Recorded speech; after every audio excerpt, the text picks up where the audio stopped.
শুরু করেছিলাম এই যুদ্ধ বিএনপির কমিটি নিয়ে এবং বিএনপি ফিরেছি এবং বর্তমান আমরা স্বাধীনভাবে বাংলাদেশে যেতে পারবো ইনশাল্লাহ। উপস্থিত সভাপতি মাসুদুর রহমান।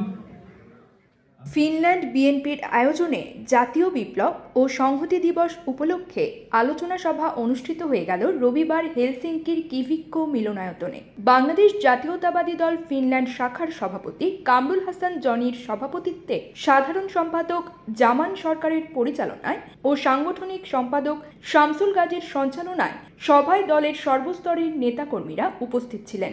সভার শুরুতেই পবিত্র কোরআন তেলাওয়াত পাঠ করেন দলের সহ সভাপতি মোহাম্মদ জাহাঙ্গীর আলম। সভায় প্রধান অতিথি হিসেবে উপস্থিত ছিলেন বিএনপির কেন্দ্রীয় কার্যনির্বাহী পরিষদের আন্তর্জাতিক বিষয়ক সম্পাদক আনোয়ার হোসেন খোকন। প্রধান অতিথি তার বক্তব্যে বলেন, 7 নভেম্বর আমাদের রাজনৈতিক ইতিহাসের এক গুরুত্বপূর্ণ দিক।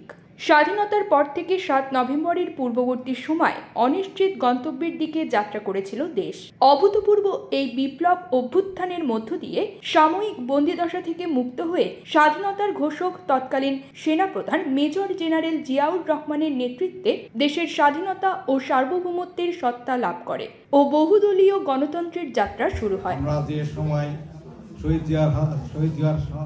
সভায় আরও বক্তব্য রাখেন দলের সহ সভাপতি তাপস খান, যুগ্ম সাধারণ সম্পাদক শামীম ব্যাপারী ও সাংগঠনিক সম্পাদক মোহাম্মদ রবিউল ইসলাম, সিনিয়র সহসভাপতি মবিন মোহাম্মদ, ফিনল্যান্ড বিএনপির প্রধান উপদেষ্টা মোহাম্মদ আব্দুর রশিদ, উপদেষ্টা প্রদীপ কুমার সাহা।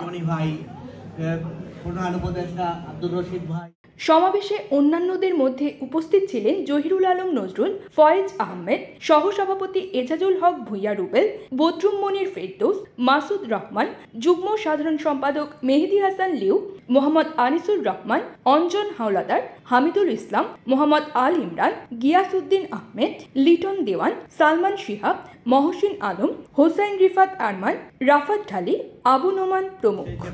আপনারা যারা আসছেন বিএনপির পতাকা সবাইকে আমি শুভেচ্ছা।